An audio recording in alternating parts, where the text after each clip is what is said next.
Tonight, we are learning alarming new details about last week's 911 outage that affected the entire state of Washington. Investigators say they are now closer to finding out the cause of this, but we wanted to know if they're also closer to preventing this from ever happening again. And we just found out this problem was actually so big that it even knocked out the backup 911 system. Now, the telecommunications company CenturyLink, which was responsible, has spent the days since this outage trying to find a cause. And with only a vague update as to what went wrong, we wanted some answers. We found out 5 days later, CenturyLink still doesn't know exactly what prompted this life-threatening problem. Chris Woodard getting answers tonight. He joins us live outside the CenturyLink offices in downtown Portland. What have you discovered, Chris?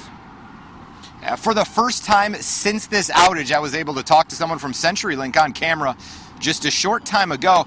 The bottom line here is that, well, yes, this system is back up and running. They still don't know exactly what went wrong, and they're trying to figure that out. What are you doing to make sure something like this doesn't happen again?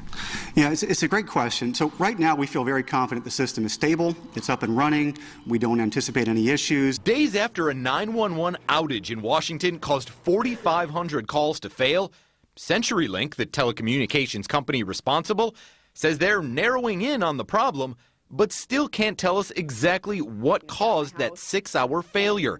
They know the outage was due to a technical error in a third-party vendor's call router.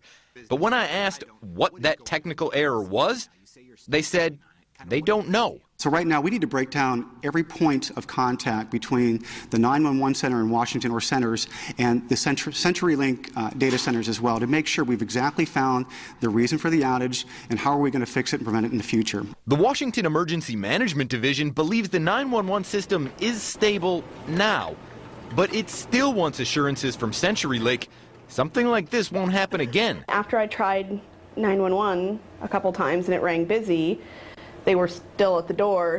My kid's bedroom. This Everett, Washington mother was burglarized during the outage, coming face to face with an intruder and getting no 911 answer to send help. I mean, it's terrifying. It's so scary to need 911 and then it's busy. Just one example of how dangerous an outage can be. One example of why we'll continue to press CenturyLink for answers. Late this afternoon, I was also able to confirm the company CenturyLink got that call router from. The problem, as they're saying, is Intrado. We also asked CenturyLink today, isn't there a backup system? Shouldn't there be something in place in case there's a technology failure? They say there is a backup system, but this problem knocked that backup system out as well. Obviously, that's not okay. They say that's something else that they're continuing to investigate at this point, and they say they have a team constantly monitoring the situation in Washington to make sure something like this doesn't happen while this investigation is still underway. Live downtown, I'm Chris Woodard for KOIN 6 News.